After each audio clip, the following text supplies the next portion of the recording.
புதுக்கோட்டையில் உள்ள தனியார் தங்கும் விடுதியில் ஜூனியர் சாம்பியன் நேஷனல் என்னும் உலகளாவிய இளையோர் அமைப்பின் சார்பில் நலத்திட்ட உதவிகள் வழங்கும் விழா நடைபெற்றது. இந்த விழாவிற்கு இந்திய தேசிய தலைவர் JFM அங்கூர் ஜூன்பாலா சிறப்பு விருந்தினராக வருகை தந்து இந்த விழாவினை சிறப்பித்து நலத்திட்ட உதவிகளை வழங்கினார்.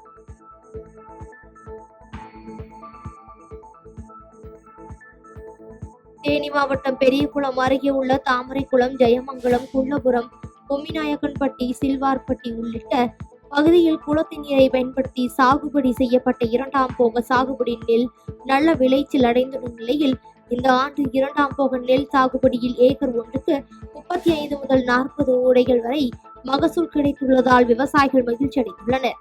மேலும் தற்பொழுது நல்ல விளைச்சல் அடைந்துள்ள நெற்கதிர்களை விவசாயிகள் இயந்திரம் மூலம் அறுவடை செய்யும் பணிகளில் தீவிரமாக ஈடுபட்டுள்ளனர்.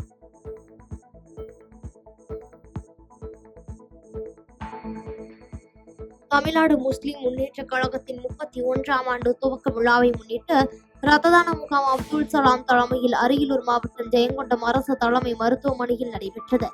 முகாமினை ஜெயங்கொண்டம் சட்டமன்ற உறுப்பினர் கண்ணன் துவக்கி வைத்த நிலையில் விழாவின் சிறப்பு அழைப்பாளர்களாக தமுமுக மருத்துவர் சேவை அணி மாநில துணை செயலாளர் ஜாக்கீர் ஹுசேன், CBM மாவட்ட செயலாளர் இளங்கோவன் ஆகியோர் கலந்து கொண்டு சிறப்புரையாற்றினர்.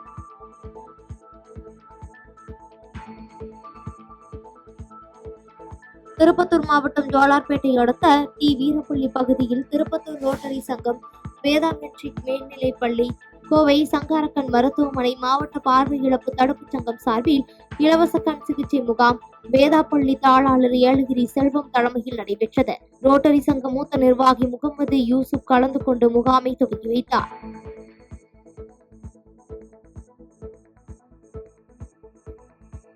சிவகங்கையில் முன்னாள் அமைச்சர் KA செங்கோட்டையனுக்கு நன்றி தெரிவித்து நகரின் முக்கிய வீதிகளில் போஸ்டர் ஒட்டியுள்ளது பரபரப்பை ஏற்படுத்தியுள்ளது. அதிமுகவில் இருந்து பிரிந்து சென்றவர்களை ஒருங்கிணைக்க 10 நாட்களில் முயற்சி எடுக்க வேண்டும் என கட்சியின் பொதுச் செயலாளர் எடப்பாடி பழனிசாமிக்கு முன்னாள் அமைச்சர் செங்கோட்டையன் காலக்கெடு நிர்ணயித்துள்ள நிலையில் இச்சம்பவம் அப்பகுதியில் பெரும் பரபரப்பை ஏற்படுத்தியுள்ளது.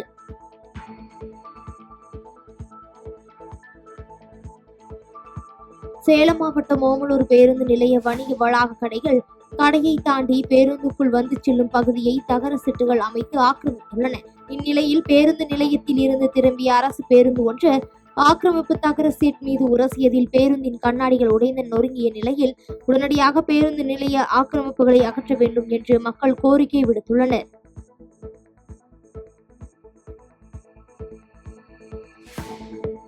சேலம் மாவட்டம் ஓமலூர் இந்திரா நகர் பிள்ளையார் கோவில் கும்பாபிஷேகத்தை ஒட்டி அர்ஜுனன் தவசு மரம் ஏறும் தெருக்கூத்து விடிய நடைபெற்றது.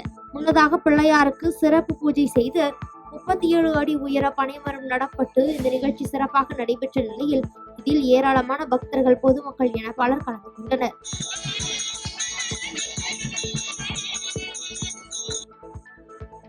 தென்காசியில் கிறிஸ்துவ ஆலயத்திற்கும் கிறிஸ்துவ பள்ளிக்கும் எதிராக தொடர்ந்து செயல்படும் திமுக நகர்மன்ற தலைவரை கண்டித்தும் தங்கள் கோரிக்கை மீது உரிய நடவடிக்கை எடுக்க வலியுறுத்தியும் 300க்கும் மேற்பட்ட கிறிஸ்தவர்கள் புதிய பேருந்து நிலையம் முன்பாக ஆர்ப்பாட்டத்தில் ஈடுபட்டனர். ஆலயத்திற்கு எதிர்புறம் உள்ள தினசரி சந்தைக்கு நுழைவாயில் அமைக்கப்பட்டுள்ளதால் ஆலயத்தின் திருவிழா காலங்களில் இடையூறு ஏற்படுவதற்கு வழிவகுக்கும் என்றும் இந்த வாசலை மாற்றி அமைக்க வேண்டும் என தென்காசி நகர்மன்ற தலைவர் சாதரிடம் 1 வருடத்திற்கும் மேலாக கோரிக்கை விடுத்தும் அதற்கு நடவடிக்கை எடுக்கவில்லை எனவும் நகரமன்ற தலைவரின் செயலை கண்டிப்பதுடன் தமிழக முதலமைச்சர் இது குறித்து நடவடிக்கை எடுக்க வேண்டும் என ஆலங்குளம் பங்கு தந்தை மைபா ஜேசுராஜ் செய்தியாளர்களிடம் தெரிவித்தார். இந்த நேரத்தில் ஒவ்வொரு ஆண்டும் ஒவ்வொரு தேர்தலிலும் நாங்கள் உங்களுக்குத்தான் வாக்களித்து உங்களை நாங்கள் பதவியில் இருக்க வைத்திருக்கிறோம். இது தொடரும் என்று சொன்னால் எதிர்வருகிற சட்டமன்ற தேர்தலிலே நாங்கள் மாற்றி சிந்திக்க வேண்டிய சூழலுக்கு எங்களை தள்ளி விடாதீர்கள். இதையே நாங்கள் எச்சரிப்பாக கொடுக்கிறோம். இதை நடக்கவில்லை என்று சொன்னால் எங்களுடைய கிறிஸ்தவ மக்கள் மட்டுமல்லாமல் இஸ்லாமிய சகோதரர்களும் சேர்ந்து, ஏன் இந்த தென்காசி மாநகரில் மாந்த நேயத்திற்காக இருக்கின்ற அனைவரையும் சேர்த்து மிகப்பெரிய அளவில் நாங்கள் ஆர்ப்பாட்டமும் போராட்டமும் நடத்த வேண்டிய சூழலுக்கு தள்ளப்படுவோம் என்பதை நேரத்தில் எச்சரிக்கிறோம். திருப்பூரில் மிலாது கமிட்டியின் சார்பில் நபி புகழ் பாடும் பேரணி நடைபெற்றதில் மிலாது கமிட்டியின் தலைவர் சையது மன்சூர், இந்திய யூனியன் முஸ்லிம் லீக்கின் மாவட்ட தலைவர் சையது முஸ்தபா உள்ளிட்ட ஏராளமானோர் கலந்து கொண்டனர். இப்பேரணியில் திருப்பூர் முழுவதும் இருந்து ஆயிரக்கணக்கான சிறுவர் சிறுமிகள் புத்தாடை அணிந்து முக்கிய வீதிகளின் ஊர்வலமாக சென்று அனைத்து மதத்தினரும் சமத்துவத்தை பேண வேண்டும், அமைதியை காக்க வேண்டும் உள்ளிட்ட கோஷங்களை எழுப்பிக் கொண்டு ஊர்வலமாக சென்றனர்.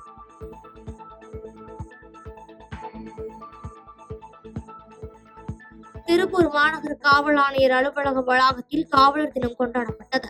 இந்நிகழ்ச்சியில் திருப்பூர் மாநகர காவல் ஆணையர் ராஜேந்திரன் கலந்து கொண்ட நிலையில் பணியின் போது உயிர்நீத்த காவலர்கள் நினைவாக மலர் வளையம் வைத்தும் மலர் தூவியும் மலரஞ்சலி செலுத்தினர். இந்நிகழ்வில் மாநகர காவல் துணை ஆணையர், உதவி ஆணையர்கள் உள்ளிட்ட காவல்துறையினர் பங்கேற்று மலரஞ்சலி செலுத்தி உறுதிமொழி ஏற்றுக்கொண்டனர். அனைத்து தரப்பு மக்களுக்கும் நியாய உணர்வுடன் திருவாரூர் மாவட்டத்தில் கடந்த ஒரு மாதத்தில் மட்டும் மாவட்டம் முழுவதும் 186 பேர் நாய்க்கடியால் சிகிச்சை பெற்றுள்ளனர். மேலும் நாளுக்கு நாள் மாவட்டத்தில் தெருநாய்கள் கடிப்பது, விபத்து ஏற்படுத்துவது என தொடர்ந்து அதிகரித்து வரும் நிலையில் தெருநாய்களின் எண்ணிக்கையை கட்டுப்படுத்த உடனடி நடவடிக்கை மேற்கொள்ள வேண்டும் என பொதுமக்கள் கோரிக்கை விடுத்துள்ளனர்.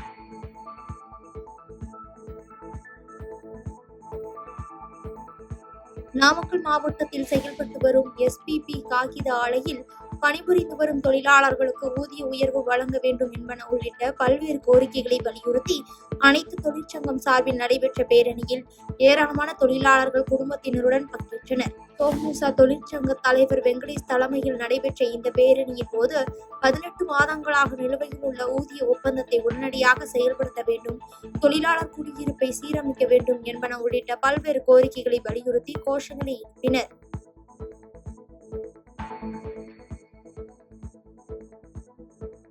காட்டு யானைகள் ஊருக்குள் வருவதை தடுக்க வன எல்லையில் கம்பிவேலி அமைப்பது தொடர்பாக ஆய்வு செய்ய சென்னை உயர்நீதிமன்ற நீதிபதிகள் தலைமையிலான குழுவினர் கோவை வந்தனர். இதனையடுத்து கோலுமாம்பட்டி வனசரகத்திற்குட்பட்ட குப்பைப்பாளையத்தில் ஆதிநாராயணன் கோயில் பகுதியில் உருக்கு கம்பி வேலி அமைக்கும் இடத்தை ஆய்வு செய்த நிலையில் ஆய்வின் போது கோவை மாவட்ட ஆட்சியர் பவன்குமார், மாவட்ட வன அலுவலர் ஜெயராஜ், அரசு அலுவலர்கள் கம்பிவேலி வரும் இடங்களை நீதிபதிகளிடம் விளக்கினர்.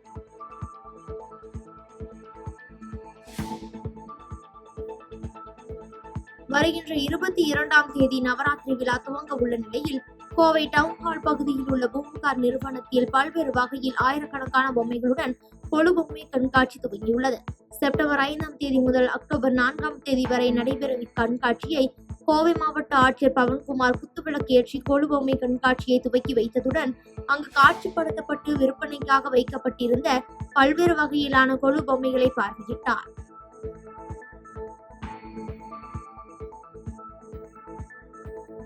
கன்னியாகுமரி மாவட்டத்தில் ஓணம் பண்டிகையை ஒட்டி தோவாளை மலர் சந்தையில் 1000 டன் பூக்கள் விற்பனையாகியுள்ளது என வியாபாரிகள் தெரிவித்துள்ளனர்.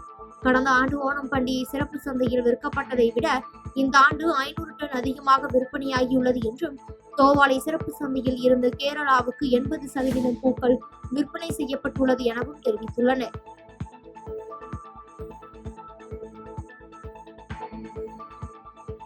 சென்னை தண்டையார்பேட்டை இளைய தெருவில் அதிமுக வடசென்னை வடகிழக்கு மாவட்டம் சார்பில் சுவர் விளம்பரம் மற்றும் பாதி இடத்தில் விடுதலை சிறுத்தை விளம்பரம் செய்து வந்த நிலையில் இந்த இடத்தை தமிழக வெற்றிக் கழகத்தினர் மதுரையில் நடைபெற்ற மாநாட்டுக்காக பேனர் ஒட்டியுள்ளனர்.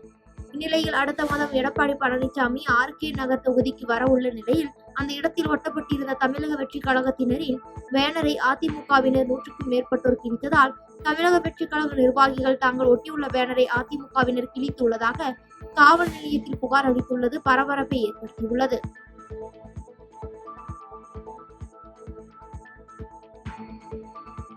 சென்னை RK நகர் அருகே புது அன்னாரப்பேட்டை சிவன் நகர் பகுதியில் வடசென்னை வடக்கு கிழக்கு மாவட்ட கழக செயலாளர் RS ராஜேஷ் வீடு வீடாக சென்று ஸ்டிக்கர் ஒட்டி மக்களின் குறைகளை கேட்டு அதிமுக ஆட்சியின் 10 ஆண்டு சாதனைகள் குறித்து துண்டு பிரசுரங்களை வழங்கி 2026 சட்டமன்ற தேர்தலில் எடப்பாடியார் ஆட்சி அமைய ஆதரவு திரட்டினார். மேலும் திமுக ஆட்சி முடிய இன்னும் 7 மாதங்களே உள்ள நிலையில் RK நகரில் திமுகவை சேர்ந்த MLA, MP, கவுன்சிலர்கள் அனைவரும் மக்கள் வரி பணத்தை கொள்ளையடித்து வருகின்றனர் என பொதுமக்களிடம் குற்றம் சாட்டி பேசினார்.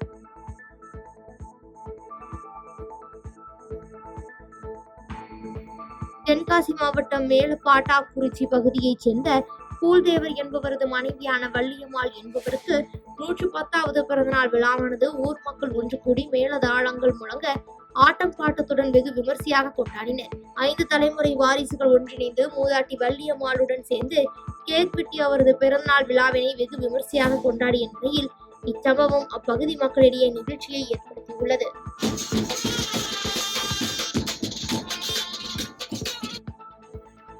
காவலர் நாள் கொண்டாட்டமானது திருச்சி மாவட்ட காவல்துறை சார்பாக ஆயுதப்படை மைதானத்தில் உள்ள உயிர் நீத்த காவலர்களுக்கான நினைவிடத்தில் மாநகர காவல்துறை ஆணையர் காமினி, மாவட்ட காவல்துறை கண்காணிப்பாளர் செல்வ நாகரத்தினம், இணை ஆணையர்கள் என அனைவரும் மலர் வளையம் வைத்து அஞ்சலி செலுத்தினர். பின்னர் உயிர் நீத்த காவலர்களுக்கு மௌன அஞ்சலி செலுத்தப்பட்ட நிலையில் ஆயுதப்படை மைதானத்தில் காவல்துறையினர் பயன்படுத்தும் அனைத்து வகை துப்பாக்கிகளும் காட்சிக்காக வைக்கப்பட்டிருந்தன.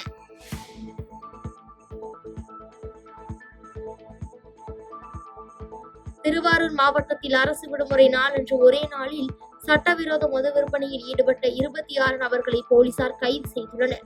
மேலும் அவர்கள் மீது வழக்குகள் பதிவு செய்யப்பட்டு மேலும் அவர்களிடம் இருந்து 675 மது பாட்டில்கள் சுமார் 121 லிட்டர் கைப்பற்றப்பட்டு நீதிமன்றத்தில் ஆஜர் செய்து சட்ட நடவடிக்கை மேற்கொண்ட நிலையில் மேலும் இதுபோன்ற சட்டவிரோத மது விற்பனை, மது கடத்தல் உள்ளிட்ட நடவடிக்கையில் ஈடுபடும் நபர்கள் மீது கடுமையான நடவடிக்கை எடுக்கப்படும் என திருவாரூர் மாவட்ட காவல் கண்காணிப்பாளர் கருண் கரட் எச்சரிக்கை விடுத்துள்ளார்.